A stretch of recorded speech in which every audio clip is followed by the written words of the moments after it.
I know why you're here. Your food stamps got cut. You're seeing way less money on your EBT card than you're used to.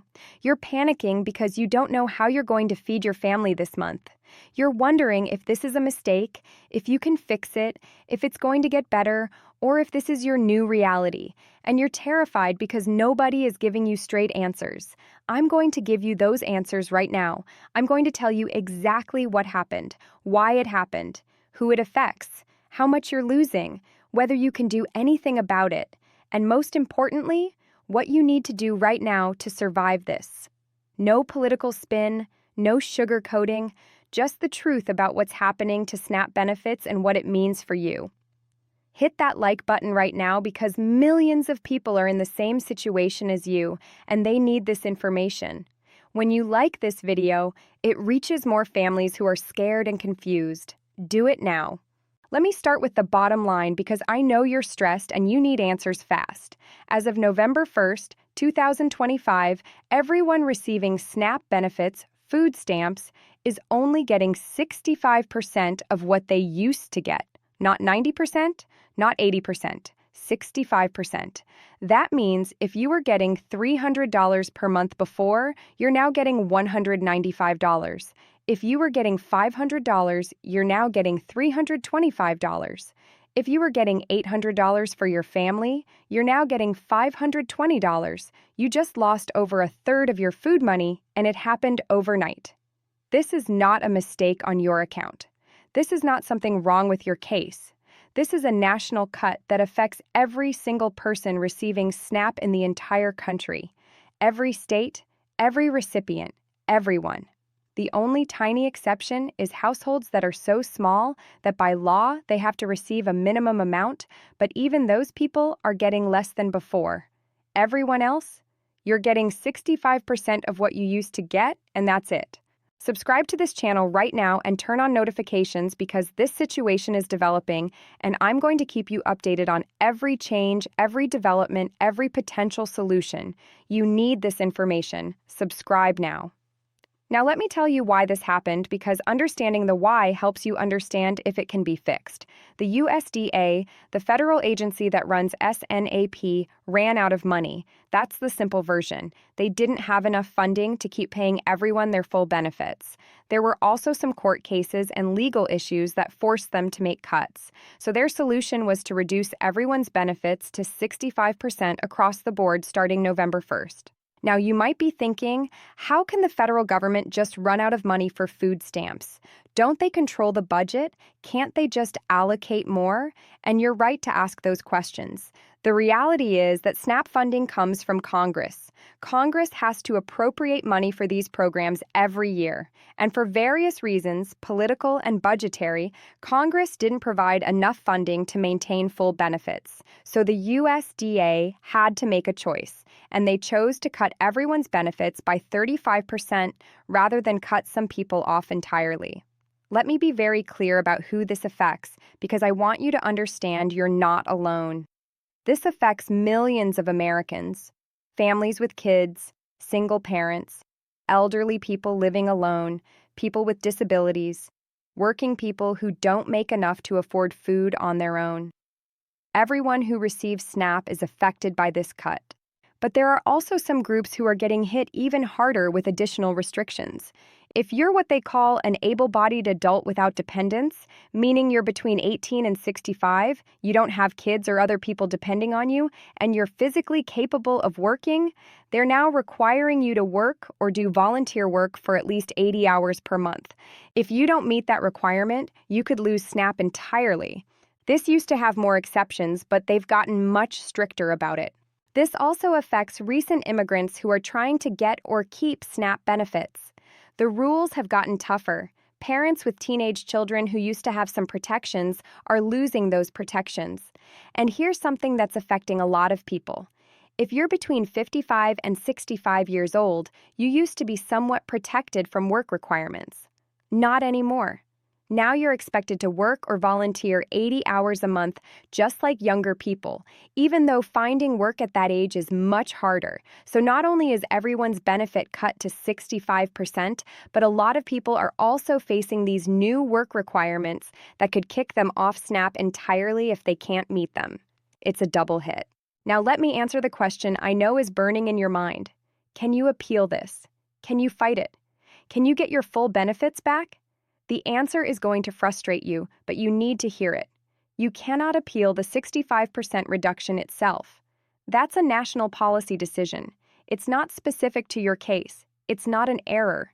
It's the new rule. The only thing you can appeal is if your state applied the reduction incorrectly to your specific case, like if they gave you 50% instead of 65%, or if they miscalculated your household size, or if there's some other error in how they processed your individual case. You can appeal that, but you cannot appeal the fact that everyone is getting cut to 65%. That's federal policy, and no individual appeal is going to change it. Let me tell you what this actually looks like in real numbers for different household sizes, because I want you to see the impact. A single person who was getting the maximum SNAP benefit of around $291 per month is now getting about $189. That's a loss of $102 per month. A family of two that was getting around $535 is now getting about $348. That's losing $187 per month. A family of four that was getting around $973 is now getting about $632. That's a loss of $341 per month. Think about what that means practically. That's several days' worth of food. That's a week's worth of groceries for some families. That's the difference between being able to buy fresh fruits and vegetables or having to survive on the cheapest processed foods you can find. That's the difference between 3 meals a day and skipping meals.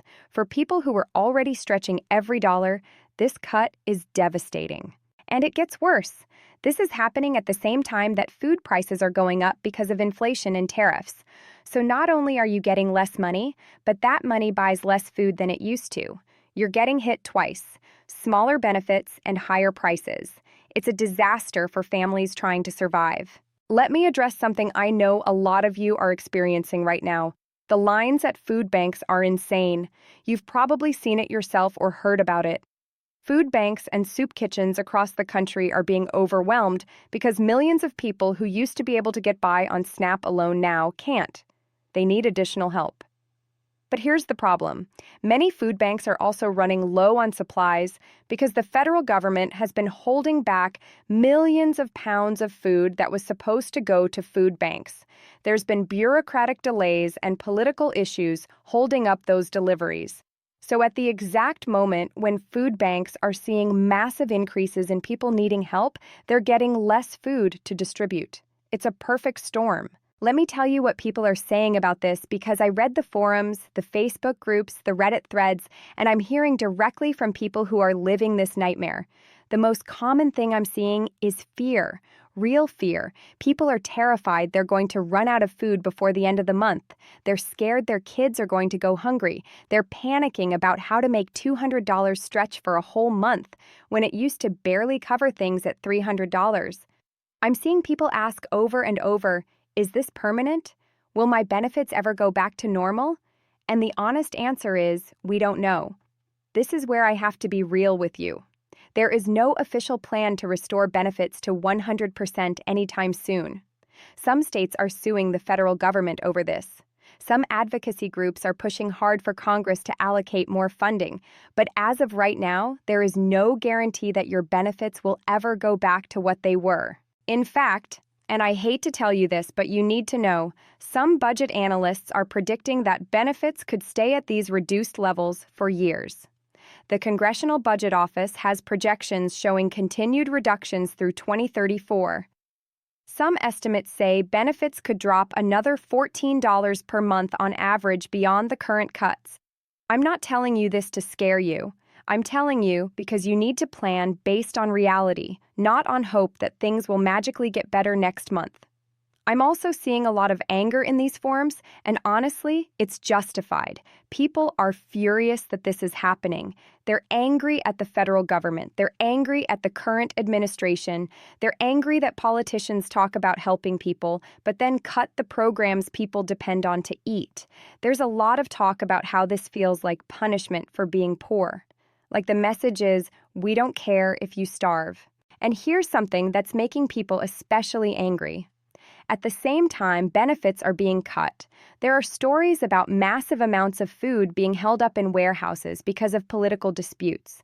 Millions of pounds of food that could be going to hungry families is sitting in storage because of bureaucratic games. That's infuriating when you're choosing between paying rent and buying groceries. Let me address the work requirements, because this is causing massive confusion and stress. If you're classified as an able-bodied adult without dependents, you now have to work or volunteer 80 hours per month. That's about 20 hours per week. If you don't meet this requirement, you can lose SNAP entirely after 3 months. Now, there are some exemptions. If you're physically or mentally unable to work, if you're pregnant, if you're caring for someone, if you're in certain programs, you might be exempt. But the exemptions are much more limited than they used to be. Here's what people are asking about this. What if I can't find work? What if there are no jobs in my area? What if I'm 60 years old and nobody will hire me? What if I'm willing to work but I don't have transportation? What if I have a health issue that makes it hard to work but it's not officially recognized as a disability? These are all legitimate questions, and the hard truth is that the system doesn't have good answers for them. The rule is you have to work 80 hours a month or you lose benefits. If you genuinely can't meet that requirement for reasons beyond your control, you're going to have a very difficult time. Some states are trying to help by connecting people with volunteer opportunities that count toward the 80 hours. But finding 80 hours per month of volunteer work isn't always easy either, especially if you have transportation limitations or other life circumstances that make it difficult. This requirement is putting a lot of people in impossible situations. Now let me talk about what you actually need to do right now to survive this. First, if you haven't already, go to your local food bank. Swallow your pride if you need to. Everyone is in the same boat right now. Food banks exist for this exact situation. Find the food banks in your area and use them. There's no shame in needing help. Second, look for community meal programs. Churches, community centers, and nonprofit organizations often offer free or very cheap meals. These programs are seeing huge increases in attendance right now, but they're still there and they're still serving people. Find them and use them. Third, if you're subject to the work requirements, start documenting everything. If you're looking for work, keep records. Applications you've submitted, interviews you've gone to, jobs you've applied for. If you're doing volunteer work, get documentation from the organization. Keep detailed records because if your benefits get challenged, you need to be able to prove you're meeting the requirements.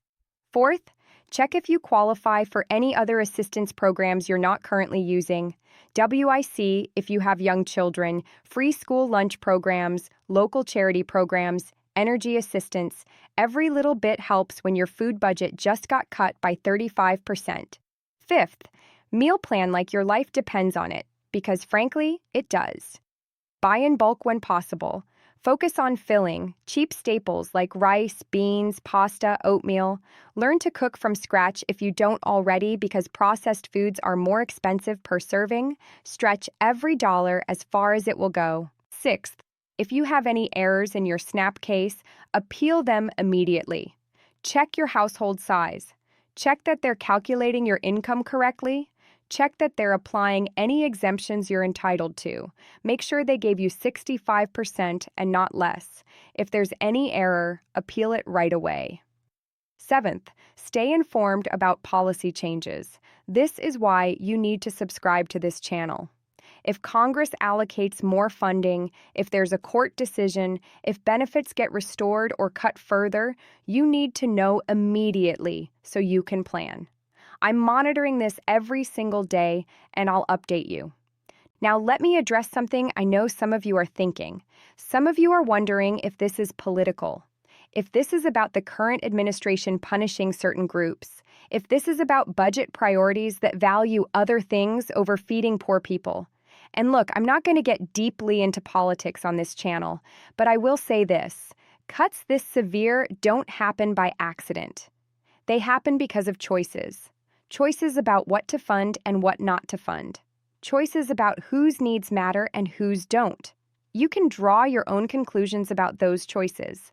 What I will tell you is that there is a lot of pressure building. States are filing lawsuits. Advocacy organizations are mobilizing. Some lawmakers are pushing for emergency funding.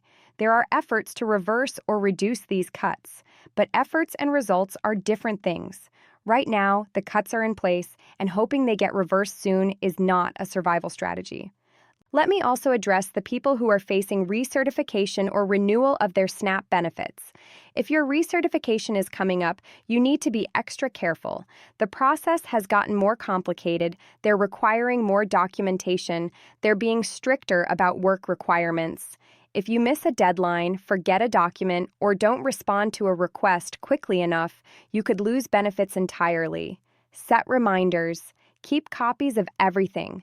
Respond immediately to any letters or requests. This is not the time to be casual about paperwork. And if you're applying for SNAP for the first time, understand that you're going to start at 65% of what the maximum used to be.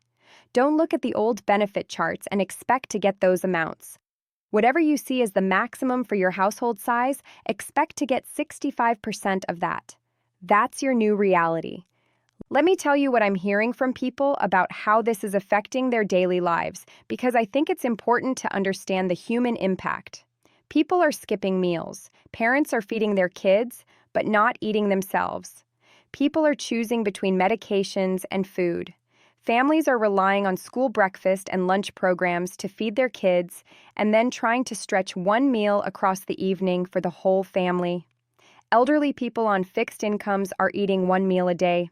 I'm hearing about people watering down milk to make it last longer. People buying the cheapest possible foods regardless of nutritional value because calories per dollar is all that matters. People walking to food banks that are miles away because they can't afford gas. People humiliated by having to ask family members for food. The emotional toll of this is enormous on top of the physical reality of being hungry. And here's something that health experts are warning about. If these cuts continue long-term, we're going to see public health consequences. Malnutrition affects children's development. Food insecurity causes stress and mental health issues. Chronic hunger contributes to a range of health problems. This isn't just about people being a little hungry. This is about serious long-term health impacts on millions of Americans. Let me give you the harsh reality about the future.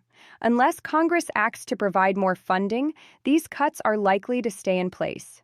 There's even a possibility they could get worse. The budget situation that caused these cuts hasn't been resolved.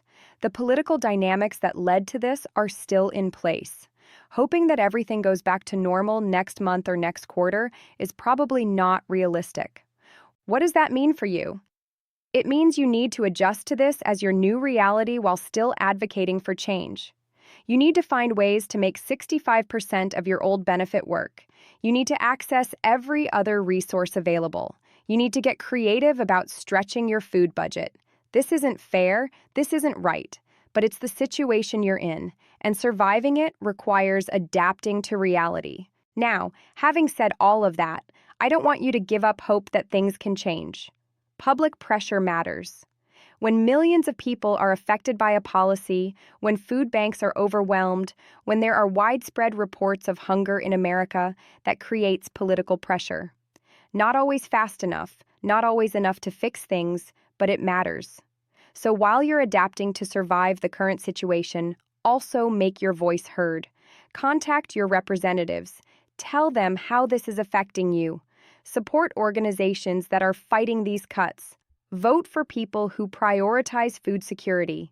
Your voice combined with millions of others can create change. Let me also say this. If you're feeling ashamed about needing SNAP, about going to food banks, about asking for help, stop. You have nothing to be ashamed of. SNAP exists because our society recognized that people need help affording food sometimes. Food banks exist because communities care about their neighbors. Needing help doesn't make you a failure. It makes you human. And right now, millions of humans need help because of policy decisions beyond their control. Here's what I need you to understand about the next few months. This is going to be hard. Really hard. Your food budget just got slashed by over a third. Prices are still high. The holidays are coming, which is an expensive time. It's going to test you. But you can get through this. Millions of people are going through the exact same thing. You're not alone. There are resources out there. There are people and organizations trying to help. You will figure out how to make it work because you don't have a choice. But it's okay to acknowledge that this is incredibly difficult and unfair. If this video gave you the information you needed about what's happening with SNAP benefits, I need you to do 3 things. First, subscribe to this channel and turn on notifications. This situation is developing and you need to stay informed. I'm tracking every development. Second, share this video with everyone you know who receives SNAP or knows someone who does. Millions of people are confused and scared and they need accurate information. And third, comment below and tell me how this is affecting you. What's your biggest challenge right now? What do you need help with? Your stories matter and they help other people feel less alone. Remember, you're not alone in this. Millions of families are facing the exact same situation. There are resources available even though they're stretched thin. There are people fighting to get these cuts reversed, and there are ways to survive this even though it's going to be difficult. Stay informed, access every resource you can, make your voice heard, and take it one day at a time. Thank you for watching Pension and SSI Updates. I'll see you in the next video.